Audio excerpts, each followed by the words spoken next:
വർഷം 2013. ഡൽഹിയിലെ ഇന്ദിരാഗാന്ധി ഇൻഡോർ സ്റ്റേഡിയത്തിൽ 14,000 പേർ തിങ്ങി നിറഞ്ഞിരിക്കുന്നു. അവർ അവിടെ ഒത്തുകൂടിയത് ഒരു സിനിമാ താരത്തിനോ ഗായകനോ വേണ്ടി ആയിരുന്നില്ല.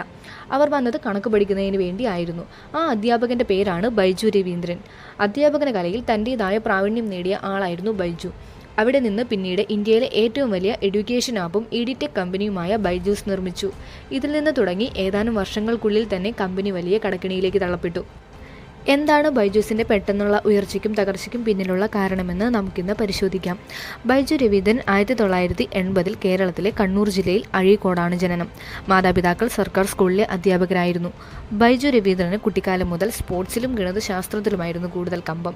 അതിനെ തുടർന്ന് അവൻ്റെ മാതാപിതാക്കൾ അവൻ്റെ മുൻപിൽ ഡോക്ടർ അല്ലെങ്കിൽ എഞ്ചിനീയറിംഗ് എന്നീ 2 ഓപ്ഷനുകൾ നൽകി. അതിൽ നിന്ന് ബൈജു രവീന്ദ്രൻ എഞ്ചിനീയറിംഗ് തിരഞ്ഞെടുത്തു. 2000 എഞ്ചിനീയറിംഗ് പൂർത്തിയാക്കി 2001 ഒരു ഷിപ്പിംഗ് സ്ഥാപനത്തിൽ ജോലിക്ക് ചേർന്നു. 2 വർഷത്തിന് ശേഷം ബൈജുവിൻ്റെ കുറച്ച് സുഹൃത്തുക്കൾ IIMSൽ അഡ്മിഷൻ കിട്ടുന്നതിന് വേണ്ടി ക്യാറ്റ് പരീക്ഷയിൽ വിജയിക്കാൻ അവർ ബൈജുവിൻ്റെ സഹായം തേടി. ബൈജു കൂട്ടുകാരെ പഠിപ്പിക്കുന്നതിൻ്റെ കൂടെ തന്നെ സ്വയം ക്യാറ്റ് പരീക്ഷയിൽ പങ്കെടുക്കുകയും അതിൽ വിജയിക്കുകയും ചെയ്തു. 12 കൂട്ടുകാരിൽ 4 പേരും ക്യാറ്റ് പരീക്ഷയിൽ വിജയിച്ചു. അതോടൊപ്പം ബൈജു ക്യാറ്റ് പരീക്ഷയിൽ 100% വിജയം നേടി. എന്നാൽ ബൈജു IIMSൽ ചേരാതെ ജോലിയിൽ തുടർന്നു. 2005ലും ബൈജു ക്യാറ്റ് എക്സാമിൽ പങ്കെടുത്തു. അതിലും 100% വിജയം നേടി. അതിനുശേഷം ബൈജു ക്യാറ്റ് ടോപ്പറായി എല്ലായിടത്തും അറിയപ്പെട്ടു. അങ്ങനെ വിദ്യാർത്ഥികൾ അദ്ദേഹത്തിൻ്റെ സഹായത്തോടെ പഠിക്കാൻ തീരുമാനിച്ചു. അതിലൂടെ തനിക്കും അധ്യാപക സ്ഥാനം നന്നായി വഴങ്ങുന്നുവെന്ന് ചുരുങ്ങിയ സമയത്തിനുള്ളിൽ തന്നെ ബൈജു രവീന്ദ്രന് മനസ്സിലായി. അവൻ്റെ ശ്രദ്ധ മുഴുവൻ വിദ്യാർത്ഥികളെ പഠിപ്പിക്കുന്നതിലേക്കായി. 2006 അവൻ ചെറിയ ഒരു ക്ലാസ് മുറിയിൽ ബൈജൂസ് ക്ലാസസ് ഫോർ ക്യാറ്റ് എന്ന പേരിൽ ആരംഭം കുറിച്ചു. അധികം വൈകാതെ തന്നെ ഈ ക്ലാസുകൾ ഓഡിറ്റോറിയത്തിലേക്ക് മാറി.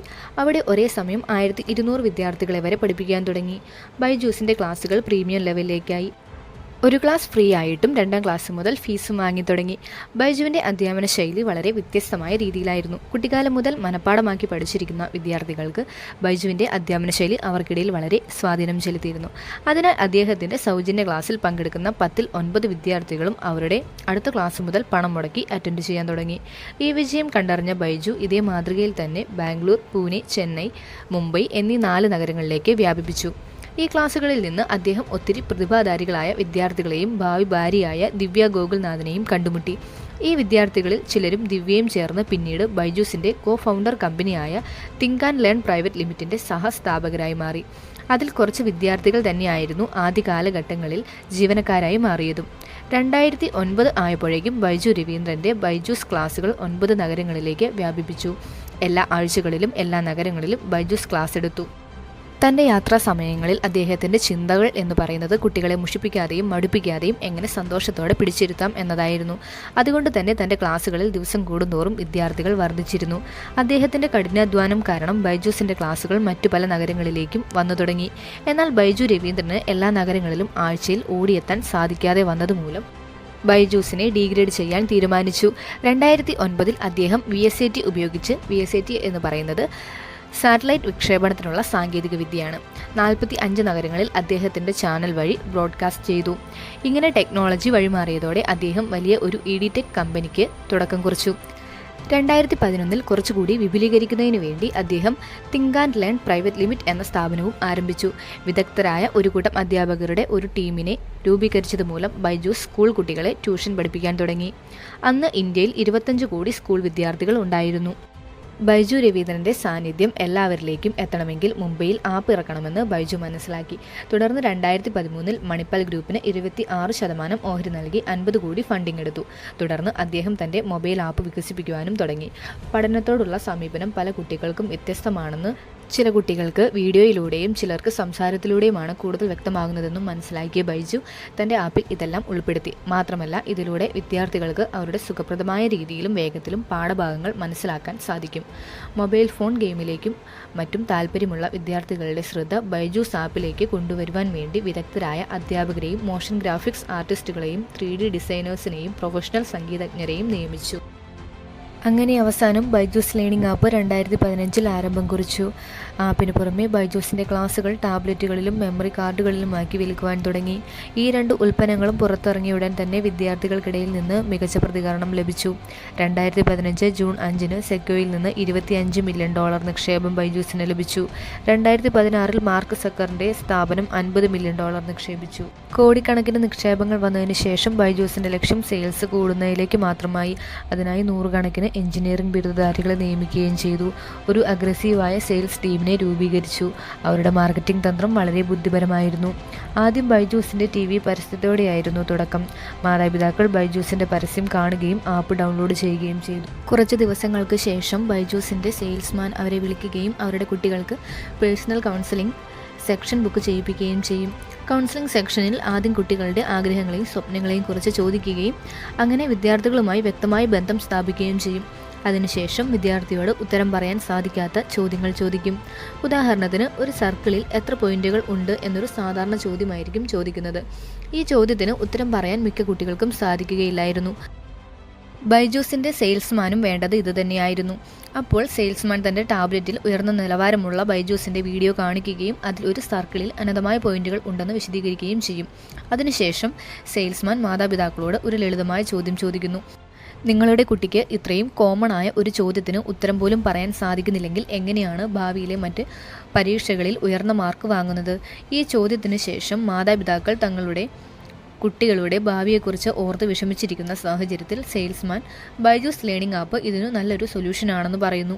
അങ്ങനെ പറഞ്ഞിട്ടും വാങ്ങാതിരിക്കുമ്പോൾ അവർക്ക് 50% സ്കോളർഷിപ്പ് വാഗ്ദാനം ചെയ്യുകയും 100% റീഫണ്ട് ഓപ്ഷൻ നൽകുകയും ചെയ്യും എന്ന് പറയുന്നു. എന്നിട്ടും മാതാപിതാക്കൾ വാങ്ങിയില്ലെങ്കിൽ സെയിൽസ്മാൻ അവൻ്റെ ആവനാഴിയിലെ അവസാനത്തെ തന്ത്രം കൂടി എടുക്കും. കുട്ടിയോട് കൂടുതൽ ചോദ്യങ്ങൾ ചോദിക്കും. അവന് ഉത്തരം നൽകാൻ കഴിഞ്ഞില്ലെങ്കിൽ ചോദ്യങ്ങളുമായി ബന്ധപ്പെട്ട കൂടുതൽ വീഡിയോസ് കാണിക്കും. എന്നിട്ട് പിന്നെയും അതേ ചോദ്യങ്ങൾ ചോദിക്കും.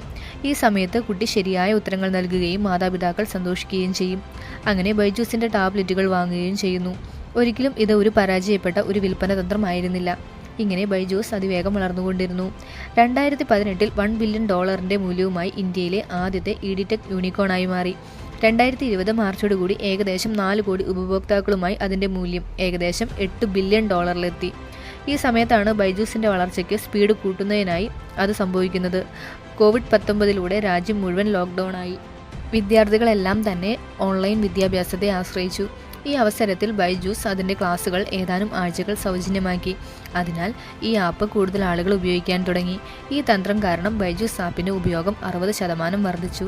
അതിവേഗം വർദ്ധിച്ചുകൊണ്ടിരുന്ന ഇഡിടെക് വ്യവസായത്തിൻ്റെ വളർച്ച കണ്ട് കൂടുതൽ കോഓപ്പറേറ്റീവ് കമ്പനികൾ ഈ അവസരം മുതലെടുത്ത് ആയിരക്കണക്കിന് കോടി നിക്ഷേപിക്കാൻ തുടങ്ങി. 2019 ഇഡിടെക് മേഖലയിൽ മൊത്തം $420 മില്യൺ നിക്ഷേപിച്ചിരുന്നതെങ്കിൽ 2020-ൽ ഈ നിക്ഷേപം $2200 മില്യൺ എത്തി. 2021-ൽ ഇത് $4165 ആയി ഉയർന്നു. എന്നാൽ ഇതിൽ 50% ഫണ്ടിങ്ങും ബൈജൂസിന് ലഭിച്ചു. ഇതിൻ്റെ സഹായത്തോടെ ബൈജൂസ് ഓരോരോ ചെറിയ ചെറിയ ഇഡിടെക് സ്ഥാപനങ്ങളും വളരെ ഉയർന്ന വിലയിൽ ഏറ്റെടുത്തു തുടങ്ങി.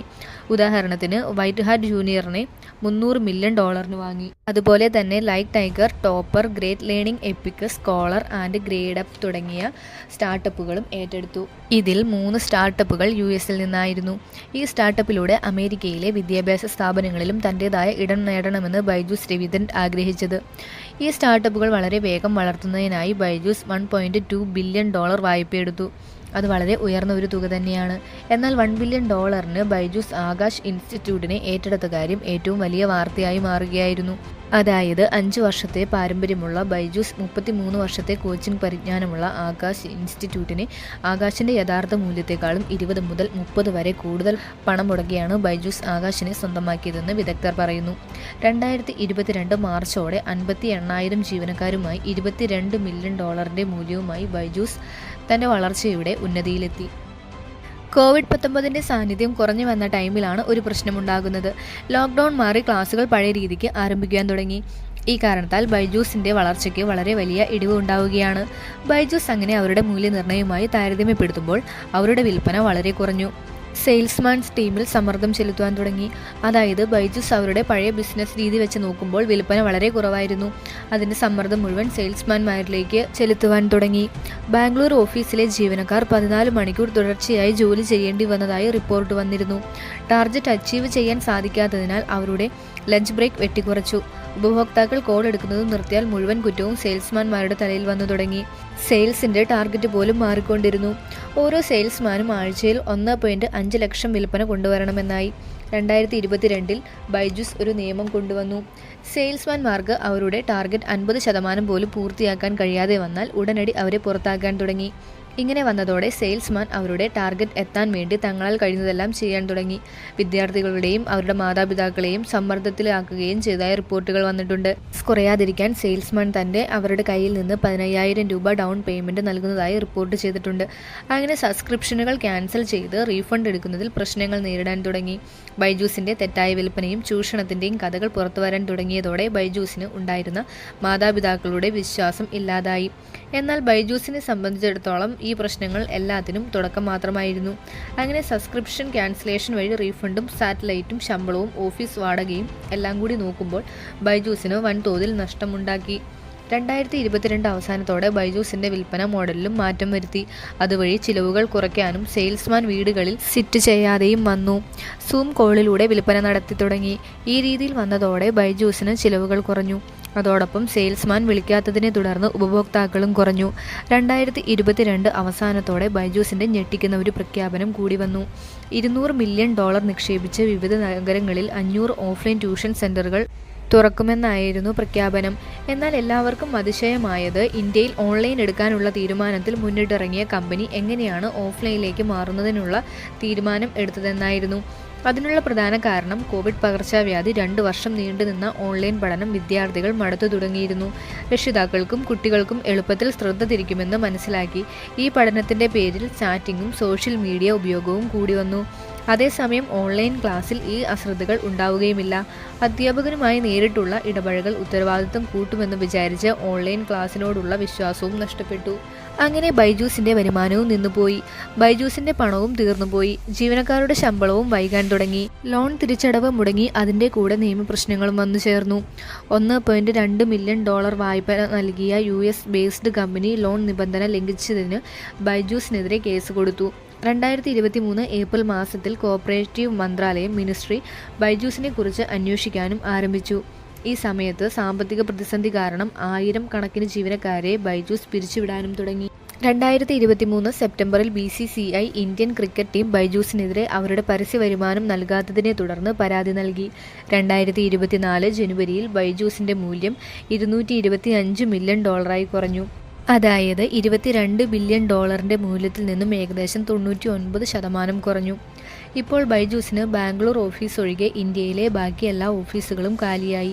പണമടച്ചുള്ള ലേണിംഗ് വിദ്യാഭ്യാസത്തിനോടുള്ള താല്പര്യം കുറഞ്ഞതും ബൈജൂസിൻ്റെ ഓഫ്ലൈൻ ക്ലാസ് ബിസിനസ് ഉയരാതിരുന്നതും ബൈജൂസിൻ്റെ പ്രധാന തകർച്ചയ്ക്ക് കാരണമാണ്.